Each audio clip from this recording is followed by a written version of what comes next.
Pierre Carouge, directeur adjoint des archives départementales de la Vienne, en charge notamment des fonds privés ici, et qui va désormais nous dévoiler en avant-première, si j'ose dire, le travail de classement réalisé par notre collègue Aline Bernard, mené sur un fonds qui nous a été donné récemment par Nicole Bonin, qui se trouve ici dans la salle, je ne la vois plus, mais elle est là, voilà, que nous remercions encore une fois, et qui sont des archives qui seront très prochainement accessibles aux chercheurs et qui deviendront autant de sources nouvelles pour écrire une histoire des féminismes dans la Vienne.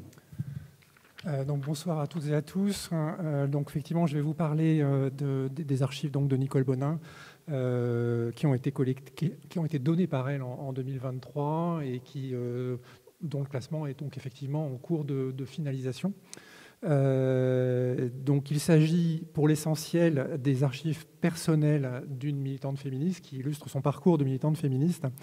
Je ne vous présenterai pas ici, parce que je n'aurai pas le temps, toutes les richesses et les possibilités d'un fonds tel que celui-ci. J'ai choisi en fait d'axer la présentation sur des aspects qui illustrent les échanges, disons, entre ce que j'appelle une sphère locale, c'est-à-dire les actions de Nicole Bonin elle-même, celles auxquelles elle a pu participer, et puis une sphère plus globale, c'est-à-dire les échos qu'on a dans le fond d'actions militantes menées ailleurs, et donc les interactions éventuellement entre les deux.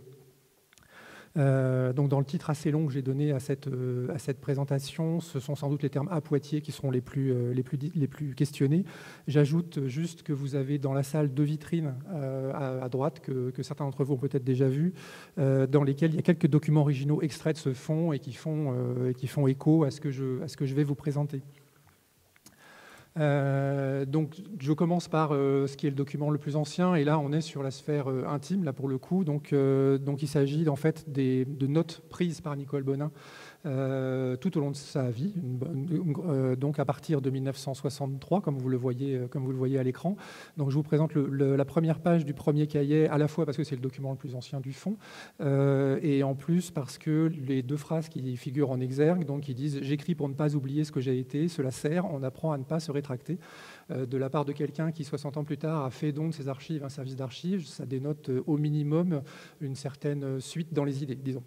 Voilà, donc je fais un saut dans le même document jusqu'à l'année 1979. Donc on est toujours dans le carnet de notes de Nicole Bonin, et vous voyez donc sur ce carnet comment il se présente, donc assez densément écrit, avec des illustrations sur certaines pages comme celle que je vous présente ici, citation accompagnée ici d'un des plus célèbres slogans du MLF, donc une femme sans homme, c'est comme un poisson sans bicyclette. Avec, donc je ne vous lis pas tout le texte, mais vous pourrez éventuellement le lire un peu à l'écran, mais pas longtemps, parce que je vais passer vite à la suite. Donc des réflexions, en l'occurrence féministes sur les relations hommes-femmes au sein des mouvements de gauche et d'extrême gauche. Donc, mince.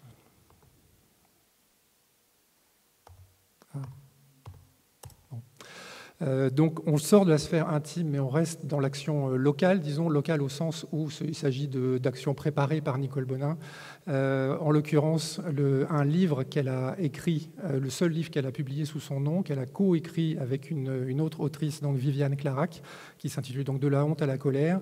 Et comme vous le voyez peut-être à l'écran, donc en sous-titre, on va dire, donc l'indication qu'il s'agit d'un livre consacré au viol par inceste, sur la base d'un récit autobiographique de Viviane Clarac elle-même, et je vous ai mis en regard sur la gauche de l'écran une des premières pages du tapuscrit, donc original, qu'on conserve aussi dans le fond, avec une dédicace donc à toutes les femmes, ainsi qu'une déclaration d'intention en quelque sorte de Viviane Clarac sur ce qu'elle a souhaité faire à travers ce livre.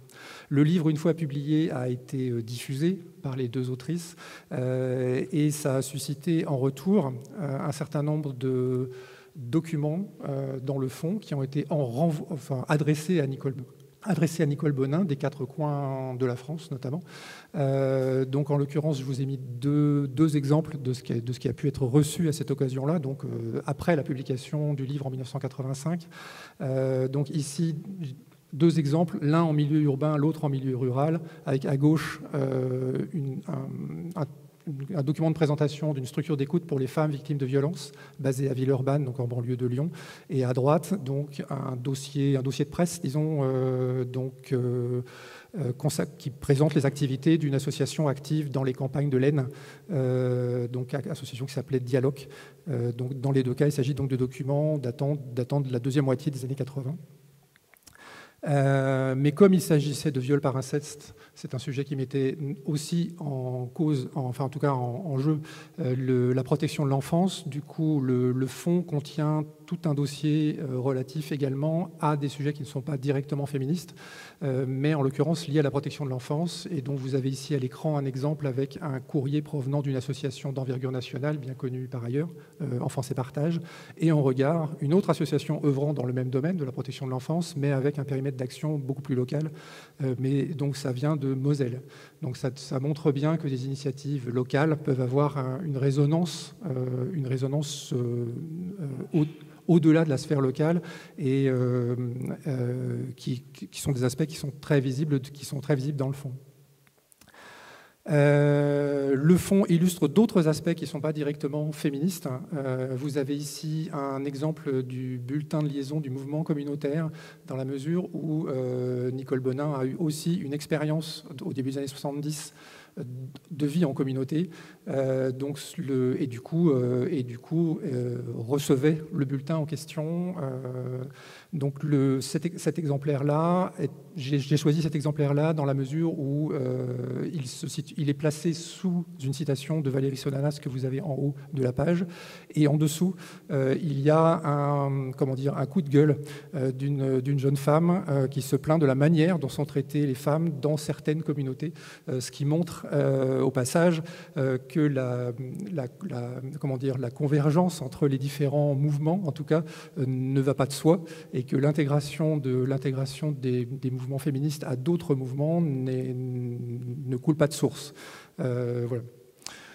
Je reviens aux questions, là pour le coup, plutôt féministe et pour le coup à l'échelle locale, avec les trois journaux, en vous présentant les trois journaux auxquels Nicole Bonin a directement contribué, en commençant par le plus abouti des trois, donc Les Femmes et les Femmes d'abord, qui a connu 4 numéros successifs, journal produit par un groupe de femmes de Poitiers, mais aussi de plusieurs autres villes du centre-ouest.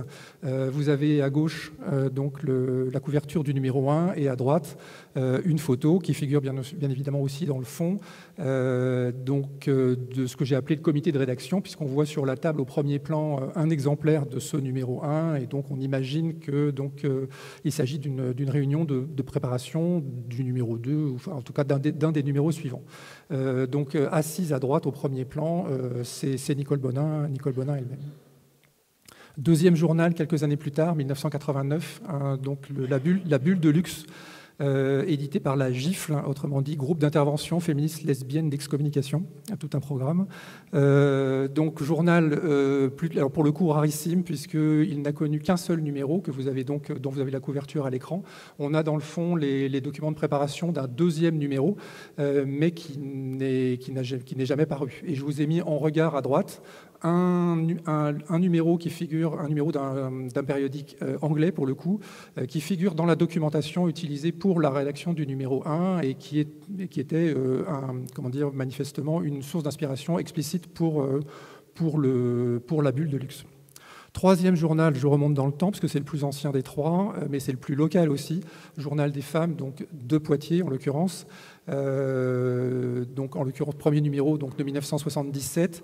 À droite, un extrait du numéro 4 que j'ai choisi dans la mesure où il s'agit du récit de 2 avortements, l'un à la clinique du fief de Grimoire et l'autre à l'Hôtel-Dieu de Poitiers, donc en juin 1978, donc à peine 3 ans après la légalisation de l'avortement. Sur la couverture du numéro 1, vous remarquez un slogan, « Le torchon a brûlé, il brûle encore », ce qui fait évidemment référence à un autre périodique, beaucoup plus connu celui-ci, mais qu'on trouve également dans le fond. Et là, on passe là aussi à une échelle plus large, plus globale. Le torchon brûle, dont une collection complète figure dans le fond également. Donc périodique publié par le MLF à partir donc, de mai 1971. Et je n'ai pas résisté au plaisir de vous mettre en regard une petite note griffonnée par Nicole Bonin elle-même, qui commence par les mots suivants. « J'aime le torchon brûle comme une unijambiste aime son pied de bois ». Autrement dit, je ne peux pas m'en passer, mais si je pouvais m'en passer, je m'en passerais. Ce qui souligne les tensions internes au mouvement féministe lui-même, qui qui sont par ailleurs palpables dans d'autres aspects du fonds. Je continue avec d'autres périodiques parce qu'ils sont vraiment nombreux dans le fond. Vous avez à gauche donc des périodiques qui ne sont pas des périodiques locaux. Hein. À gauche, c'est un journal publié par un groupe de femmes incarcérées à la maison centrale de Rennes. Et à droite, c'est plus évident, donc c'est un autre périodique qui vise à tenter de faire le lien entre mouvement social et mouvement des femmes. Si on élargit encore le cercle, on sort de France et on arrive donc à des périodiques étrangers. Donc à gauche, un journal anglais de 1976. À droite, ce n'est pas un périodique, mais c'est quand même un document, donc en l'occurrence des Pays-Bas. Mais comme ça concerne un service d'archives, évidemment, je n'ai pas résisté non plus à vous le présenter. Il s'agit d'une plaquette de présentation des archives internationales du mouvement des femmes, vénérable institution qui, en 1985, fêtait déjà son 50e anniversaire et qui existe encore aujourd'hui, en 2025. Et puis, je continue toujours au niveau international avec une affiche allemande, donc, qui figure dans le fond, mais qui résonne avec l'échelon local, puisque si cette affiche figure dans le fond, c'est qu'elle a été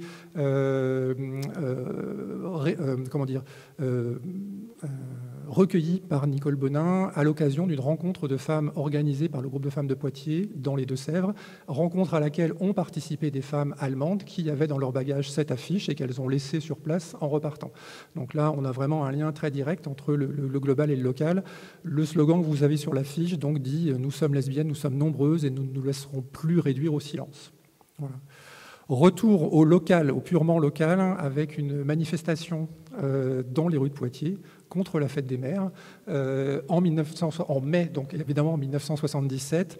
Donc manifestation assez confidentielle, comme vous pouvez le constater, puisqu'il y a à peine une vingtaine de personnes, photographes compris. Voilà, Nicole Bonin est visible sur la photo, sur la gauche, elle tient la banderole.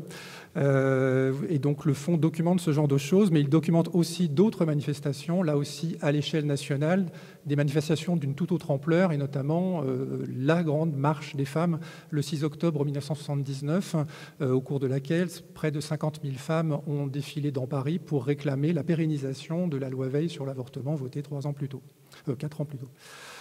Donc vous avez à gauche l'affiche de la manifestation qui figure dans le fond et qui est dans un état tout à fait remarquable, d'assez grand format. Et à droite, le texte n'est pas très lisible, mais c'est le tract du MLF diffusé quelques jours plus tôt et qui invitait évidemment à aller manifester le 6 octobre 1979. On retourne à Poitiers avec une affiche, mais celle-ci, donc c'est la photo d'une affiche. Alors le cadrage n'est pas assez large, c'est dommage, mais ça figure sur un panneau Decaux, c'est une publicité détournée, donc qui figurait sur un panneau publicitaire Decaux, donc du côté de la place Charles VII, donc juste derrière la médiathèque François Mitterrand aujourd'hui. Donc il suffit de peu de choses pour détourner une affiche publicitaire de son discours officiel. Voilà, donc il y a aussi des traces de ce genre d'action menées dans les rues de Poitiers, là en l'occurrence. Voilà. Je continue là aussi sur le local et le global pour illustrer un autre aspect du fonds, parce qu'il y a beaucoup d'éléments relatifs à des ressources pour les femmes dans le fonds, des annuaires, des choses comme ça. Et donc là, vous avez à gauche une affiche pour un lieu de Poitiers, un lieu de rencontre pour les femmes qui s'appelait l'Échappée Belle et qui se trouvait au 6 rue des Flageoles à Poitiers. Et à droite, en regard, un prospectus publicitaire suédois, rédigé en anglais néanmoins, donc pour un lieu de résidence réservé aux femmes. Et comme il y a également dans le fond quelques petites choses inclassables, pour finir, je vous propose donc un genre de jeu de cette famille, disons, mais féministe évidemment, donc publié par l'Association pour l'information des femmes de Poitiers. Donc c'est une publication locale, c'est un exemplaire unique qui figure dans le fond, il est complet avec sa règle du jeu que je ne vous expliquerai pas là, mais j'ai pas le temps. Mais voilà. Donc et il est également présenté dans l'une des vitrines. Voilà. Je ne fais pas plus long. Voilà.